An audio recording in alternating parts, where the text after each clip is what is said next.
Welcome, one and all, to the Lame Design Conference, where in each edition my esteemed guest and I will take turns in attempting to pitch the worst possible video game to you, the fans at home, whilst a professional graphic designer and artist illustrates said pitches over our inane ramblings. The contestant who can pitch the stupider, more diabolically unenjoyable game will be crowned the winner by you, the audience, via a poll that will be linked in this video's pinned comment and active for a week after the video's release. If the winner is my guest, they'll be placed into the Hall of Lame at the end of the following episode. And if the winner is me, I'll go out and buy myself a milkshake and look very smug about it. Let's meet today's contestant. Also, just a quick disclaimer just for this first episode. In order to schedule this with my Australian guest, I had to record in broad daylight, meaning there is going to be a hell of a backlight on my camera for this episode that I can't do much about. Sorry, I'm going to try and do everything I can to avoid that being an issue in the future. Also, it was recorded in the midst of this insane heatwave in the UK, where it was literally 40 degrees in some places, and thus I really didn't feel like shutting my window, so you will have a little bit of street noise coming from my side. At one point there's even an ambulance. I am aware of it. Sorry, I didn't want to die. Okay? Cool. Right. Let's start the series. Welcome, one and all, to the first ever episode of the Lame Design Conference. Woo! Wow. Woo! I'm excited. This is going to be a lot of fun. I'm going to have a little thing explaining the kind of premise of the series before we actually get started. But, HopCat, I am going to politely ask you, despite the fact that you are significantly more known than me, I'm going to ask you to introduce yourself. Just let the ladies and gentlemen and people in between of the Lame Design Conference know exactly who you are and what you do. Alright, what's up, Lame Design fans? It's your boy, HopCat, Smash Bros YouTuber, streamer, known for doing flips, I don't know, playing Smash, I don't know, other random stuff. That's pretty much it, nothing too exciting. Also from Australia, if you couldn't tell from my voice. So we're used to it being hot, but our houses are built within mine, so I can't flex on you too much. Yeah, totally. And our time zones make this really, really annoying and hard to schedule. We've got there in the end. Oh, I'm very happy. I'm so beyond used to it, but you know, okay. it sucks every time. Yeah, no, I can imagine. Are you guys ahead or behind? You're ahead, aren't you? It's Yeah, we live in the future. Yeah. Okay. Awesome. Yeah. If you ever have like, if there's ever a natural disaster or something, I'll be sure to warn you so you can get out of the way, seeing that I live in the future. Thanks, I appreciate that. To be fair, you guys get flying cars first. You can come pick me up. Take me away. True. Oh, Fudj, mudslide coming. Get in. You know. Yeah. Bit of a dick move letting ever happen, but you know, it happened. True. Okay, that's a bit risky for that this early in the video. Might just hold back on that one. Might just retract that one. I'll cut that out. We'll leave it the flying car bit. Holy fuck! I wasn't expecting that so soon. Fair to say the Lame Design Conference audience are shocked and appalled right now. They can't believe you just busted that one out. I'm being absolutely flexed on in terms of webcam here. HopCat's got like the full setup, the full game room and everything, and I'm here streaming from the surface of the fucking sun. It's 40 degrees in some places in the UK. We were not built for this. You do have the guitar in the background though, so I'm getting flexed on because that just means that you're like a hit at parties. Maybe I'll bust out a little victory song if I win. It's going to be tradition that I'm going to ask everyone for a fun fact about themselves as we start, but I feel like doing this right now would put you on the spot. We didn't get time to discuss this, so if you don't mind, I've actually gone ahead and made one up about you. Oh, yeah, and it's now canon. Yes, in my life. It says here on my hand where I've written it down that you are one of only 4 men in the world capable of performing a triple backflip from a standing position. Is that true? Oh, well, it's only 3 now, so it's not quite true because one of them died in a backflipping incident. Right. So there's only 3 of us left. Wow. There was 4. Right. But you know that little like that 12-year-old from Japan, he just didn't quite make it around. So sure there's 3 now. None of us like sabotaged him, like put a chair behind him or something. It's pretty competitive. I was gonna say, they might have, you know. I think it's pretty cutthroat in your very limited circle. Oh, absolutely. Yeah, that is true. Yeah. What's your fun fact about yourself, seeing that this is going around? Do I get to make one for you? Oh, fuck yeah, go on then. I heard that Fudj was actually one of the backup singers for Nirvana back in the day. Oh fuck! I get this all the time. No, it was Bush actually, the grunge band that came into prominence about 5 years later. No, I'm not the guy in Nirvana. He just looks like me and also did YouTube. Oh, I'm not gonna lie. I get really okay. sick of this actually. It really fucks me off. Sorry. My bad. It's fine. Enough about HopCat's Looney Tunes backflipping antics and my music background. I think it's about time that we begin. The lame. I'm not going to do it. That's not. I thought I'd try that. It's time we properly begin the Lame Design Conference for the first time ever. Thank you. Usually I would go first. I think it just makes sense. However, because chivalry is not dead, and because I'm trying to get brownie points to ask you out on a date, if you want to go first, HopCat, you're entirely welcome to. It's your choice who goes first to make their pitch. You know what? I think I would like to go first. Okay. See, and those date points is going well. It's going Awesome. well. Thank you. Well, before you start, there's one important thing you should know, and that's that our illustrator is called Cheesy. And if you have any specific requests for him, you just need to ask Cheesy to put something in. Or you could try shouting really loud and maybe you'll hear it through my headphones from the basement I've got them locked in. So, yeah, good luck. Your pitch, my friend. Thank you. Okay, so, as someone who comes from mostly playing Smash Bros, that's what I'm best known for. I know some of your most viewed videos are to do with Smash Bros. You're ex-Smash competitive player yourself, you know, all that stuff. I thought I would talk about fighting games. Now, fighting games nowadays, they're all, you know, star-crossed series, or they're super, like, long-running series. Like, how old do you think you were when Tekken came out? Probably, like, -5. I think I was, oh man, Tekken 3 came out the year I was born. So I was probably like 2 or 3. So, yeah, that's the thing, man. Like, when's something new coming out? They're all old, or they're star-crossed, you know, crossovers. PlayStation Battle All-Stars Royale comes to mind. A classic, of course. Nickelodeon All-Stars Cheese Royale. Yep, exactly. So, I think that this is a bit played out, and it's a bit lame. So I think my design philosophy, my mission statement here at HopCat Industries, is to give hope instead of fan service. So I'm looking to give hope instead of fan service. We're going to be giving that hope to small artists on Twitter, while we're getting rid of cringe people asking for their favorite character for the 500th time. It's quite frankly incredibly cringe, and a product of consumerism, and I hate it. Do you want to know a fun fact? Sorry, before you move on, right? No, go on. I used to know this girl who she talked to me about. She was talking to her friends at college once about how she went to see One Direction live, and she saw Harry Styles come out, and she literally cried. She literally like broke it down in tears and started crying. I remember at the table, I was like, you know, 17 or 18, just thinking that is so embarrassing. That is so cringe. I can't imagine being such a simp for a human being that the moment I see them in existence, I start crying. About 2 or 3 years later, King K. Rool was revealed for Smash Ultimate, and I quite literally was on the verge of tears in real life. And let me just say, the irony is not lost on me, you know? Yeah, you're self-aware cringe instead of just cringe. That's probably better. It's like, oh man, I'm kind of a fucking loser, aren't I? That's a great comparison. So look, that's the kind of situation I'm looking to try and avoid here. Because like you said, you're trying to get rid of people like me. So I'm going to present to you my new fighting game, and its current developing name is Clout Chasers. Oh, I'm already in. The characters are based only on OCs from Twitter accounts with 100 or less followers. So, the characters will be absolutely breathtaking, you know, one way or another, it's good or bad, as they can come from absolutely anywhere in the Twitter sphere. Are there any Twitter spheres that you are familiar with? I've got a few written down here, but is there anything you're familiar with? My most recent video, as this one goes up, I unfortunately had to immerse myself in quite the Twitter sphere after all. Actually, yes, it was some risque interpretations of Pokemon characters. I saw quite a lot. I did watch it. It's okay, yeah. They're lovers, not fighters. See, the problem is all the good ones have more than 100 followers because there's an audience for that. So they're already too big, so we don't need to support those people anymore.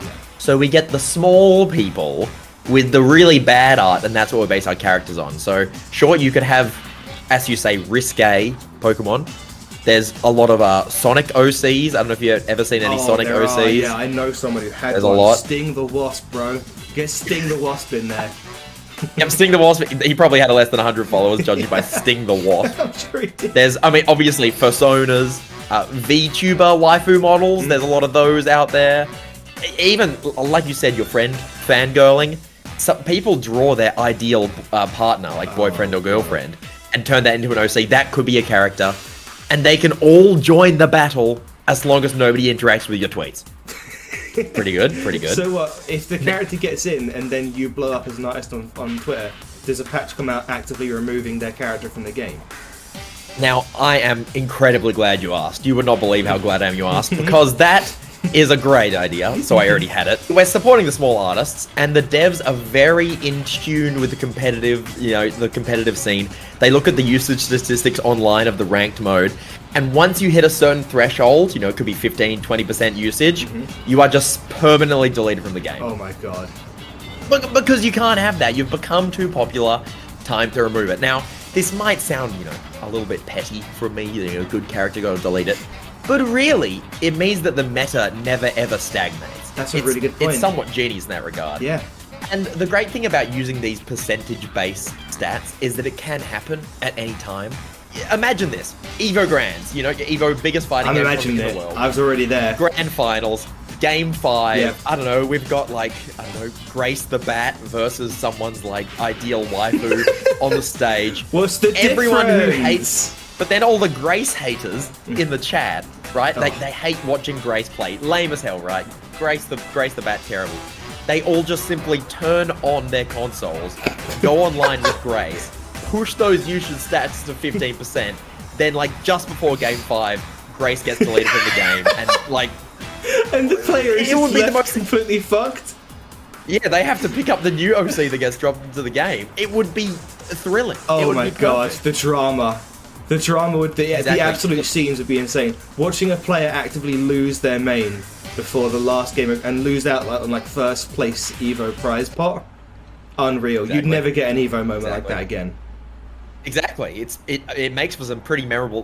People always talk about fighting game storylines, and it's always a little bit cringe, but this would actually be funny. You've really thought about fighting game storylines.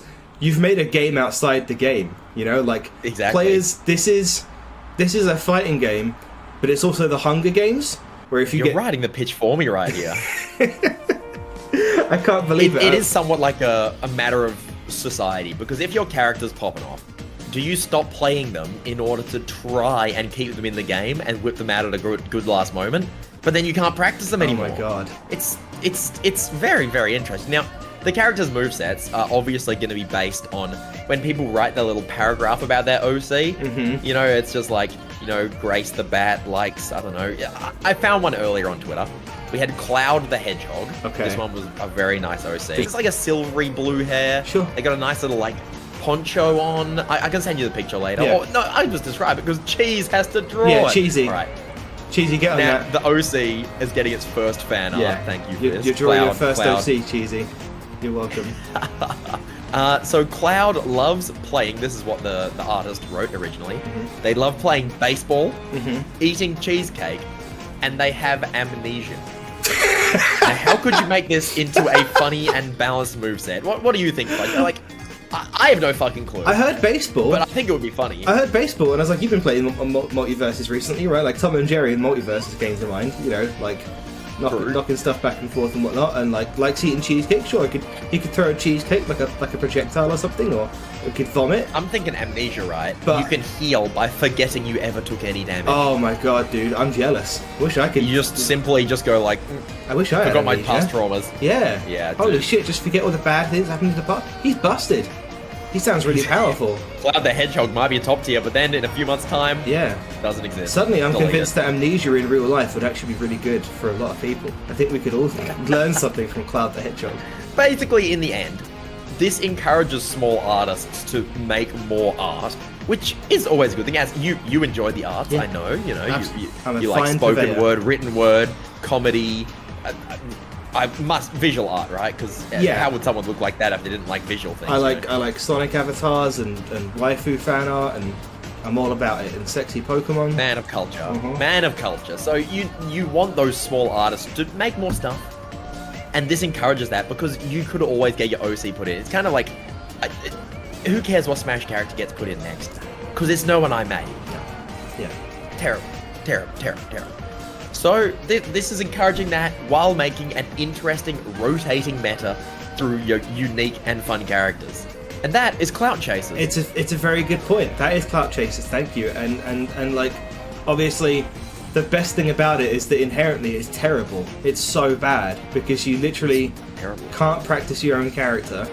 Your own character could get zapped out of existence mid-tournament, and the entire roster is made up of fan art from Twitterites. Exactly, and yeah, no character you want to play. Nobody would buy this game being like, yeah, fuck yeah. Clout chasers. Thank you very much for your pitch, HopCat. The lane design crowd are going wild, as you can hear. I can hear them. I can hear the sound effect already. Yeah. Oh my god. Yeah. I love you too. Fuck yeah, bring it in. Well done. Congratulations, right, HopCat. You've already officially made history. You are the first ever pitchee in the history of the Lane Design Conference. No matter what happens, you go down in the record books now. It feels good, for better or for worse. I'm on the record books. So a reminder, if you win, I have to put you in the Hall of Lane, which I think is going to be like a really shitty JPEG. I thought you said Hall of Fame. I did, and then I realised I could make it Hall of Lame instead. Who made the lamer game, right? It's basically Hall of Fame sounds a little bit better to be in. Oh well, tough shit. It's going to be a really scraggly made JPEG that I'm going to scroll across at the end of each episode. And if anyone has beaten me, they'll get like a little framed picture. You can pick any picture you want to like represent yourself that I'll put in the Hall of Lame, and your name will be on a little plate underwards. So like HopCat beat Brad in episode 1. All right. Thanks everyone. Thank you. I know. Yep, it's really good. Yeah, I'm aware. All right. So next up, we have Brad, Nocturnal Fudj, famous YouTuber, viral sensation, and funny man, coming up with his world's worst pitch you ever heard. Thank you, HopCat. Thank you, everyone. Yeah, I'll see you later. It is such a pleasure to be here at my own show, and I'm pretty confident today, everyone, that I have a pitch that you're going to think is the shittest thing you've ever heard. And isn't that what we're all here for? I've heard that you are good at disappointing people. Yes, I would not be surprised. I see you've been in touch with my parents. Ladies and gentlemen, and everyone in between, today at the Lane Design Conference, I'd like you to imagine a trailer. Okay? We are in a zoo, and we're slowly zooming out, and some text comes up on screen, and a nice friendly narrator comes over, kind of Stanley Parable narrator sounding, and he says, you are a zoo animal. Still zooming out. And you want to break out of the zoo. Still zooming out. Unfortunately, you are this zoo animal. Boom! It's a giraffe. You're a giraffe. It's a giraffe stealth game. So, this is a 2D stealth game in which you're going to play as a giraffe trying to break out of the zoo. As you can imagine, there are some logistical problems with this, with being a giraffe attempting stealth. HopCat, you're Australian. Do you have any giraffes? Oh, I mean, I am thinking, right? A giraffe's only benefit for being stealthy is that they're quite narrow. Sure. But you seem to have eliminated that dimension of their existence. Yes. And now they're just tall. This is the thing, right? So, as I say, there's a lot of logistical problems here. I'm choosing to address none of them. There's the most notable 2D stealth game I can think of is this game Mark of the Ninja that came out 10 years ago. It is an indie game. And in order to function as a 2D stealth game, it was really complicated. There's a lot of mechanics. Your character could do a lot of stuff. You could like throw noisemakers and see the noise waves of the enemy NPCs and see what they could hear. You could wall jump and wall cling and hang from lampposts and tie guys up and throw them in grates and stuff. But you're a giraffe. You're not doing any of that shit. You are going to walk back and forward in a straight line and hope not to get caught. And there's going to be nothing to hide behind except the occasional conveniently giraffe-shaped bush or lamppost. I'm talking like perfect, like architecture that may suggest a civilization eons ago that was ruled by giraffes. Because why are there so many things being cut and placed just in the shape of... That's for the video essays to figure out. That's not my fucking job. I was gonna let me guess it's not explained. No, that's the fucking the law divers can go figure that out, make a fucking hour-long video about it. It's like how in ancient Egypt they worshipped cats, right? Like, did we worship giraffes once upon a time? Because why do we have these random fixtures shaped like giraffes and stuff, you know? And that's the only thing to prevent you from getting caught. Yes. Oh. Yeah, are you like a particularly powerful giraffe in any way? No. No. Can you like shrink down to go into a vent or something? Can you? Okay, it's 2D. No. Can you 90-degree turn? No. No. You are... I would say if we're going with like the giraffe power ranking, I'm putting you slightly below Melman from Madagascar. I'm pretty sure he has anxiety. I mean, I thought about giving him like special powers or something, because like people have done this in video games before. You know, like they'll take an animal that has like one kind of unique selling point, but doesn't really apply to gameplay at all, and then just slap some shit on it and suddenly it's a mascot. Like, oh, I'm gonna make a hedgehog who's like super fast. And that resulted in a lot of the worst games ever made. So maybe by that logic, I should slap, you know, maybe he should breathe fire or something. I suppose that would make the game somewhat fun, though, which would be a problem. Exactly. This is not a game where you're going to be wall jumping or wall hanging or anything like that. You are a giraffe and you're going to walk back and forth and try not to get caught. It's like the worst of Flash games and like Newgrounds games and stuff back in the day. You know, like amateur people making their games for the first time, and a lot of it is literally just walking in a straight line. Here's the kicker though. When you are identified by a guard, some text, a big splash screen of text will come up on screen that says, "You're spotted," and this is where the game gets even worse. I hate you. The player will be left completely unaware as to whether or not this is an indication that the guard has in fact identified them, or if the game is just making a general statement about their appearance as a giraffe. I was kind of on board until that one line. You had to really bring the weak pun into it. Also, that's the name of the game. It's called You're Spotted. You're Spotted. So there's the name reveal. Yeah, people are gonna, when that comes up at the end of the trailer, people are gonna pop the fuck off. I tell you, they're gonna be going crazier than they are in the Lame Design Stadium right now. But they're going pretty crazy. I'm sure you can hear it. You know what? I feel like this is actually close to a good idea. I'm not gonna lie, because these things actually pop off in reveal trailers. Like, you know that Crab Dark Souls game? Oh, yeah. It's just like stupid animal, stupid game concept, and I feel like people would honestly give this a go, even though it would be the world's worst experience. People would play ironically, I think. Yeah, you're just not a participant in this game.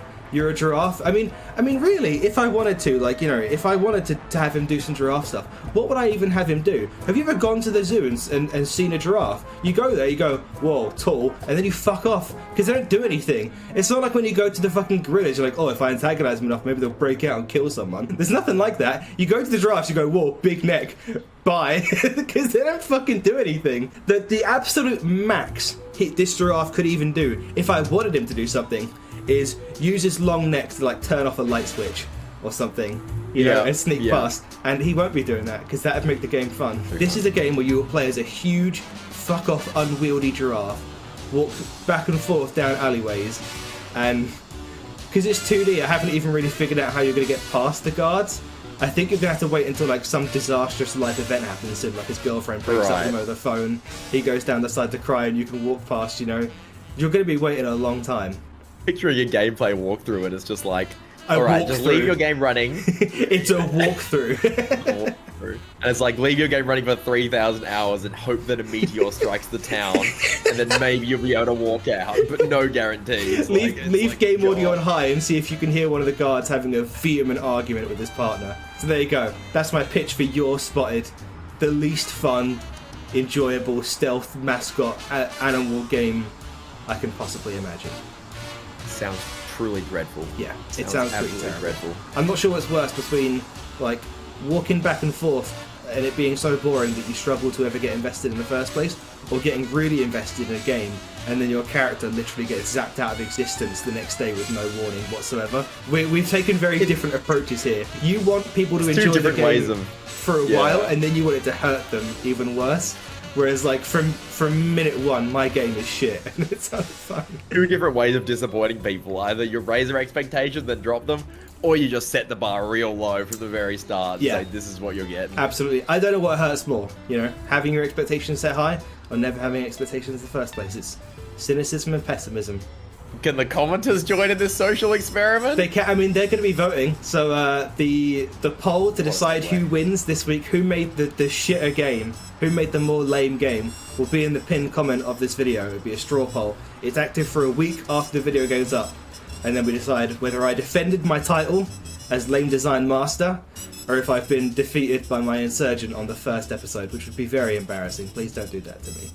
Please do that. Please hit it. Please hit that. Can I do that Big Brother thing where they're like, vote for me? It's like... So that does it for the first ever edition of the Lane Design Conference. The crowd have been absolutely insane all night. Thank you guys. They haven't made a sound. Yeah, that is the first ever edition of the Lane Design Conference. Very lame, I have to say. Very impressed for your first time. For the first episode of the show, I think you anchored or piloted it, whatever the term is, very well, HopCat. That was a really fucking lame game. Hey, thanks for having me. It was fun. Awesome. All right, much appreciated. As we said, fans, you guys can vote in the pin comment, and in episode 2 of the Lane Design Conference, we'll find out who the winner of this one was. I might do a little announcement about it on Twitter or whatever. But I'll wait to see it. At the risk of saying who won, who's next, you decide, because the fans don't decide who next. I decide who's next. Who won? You decide.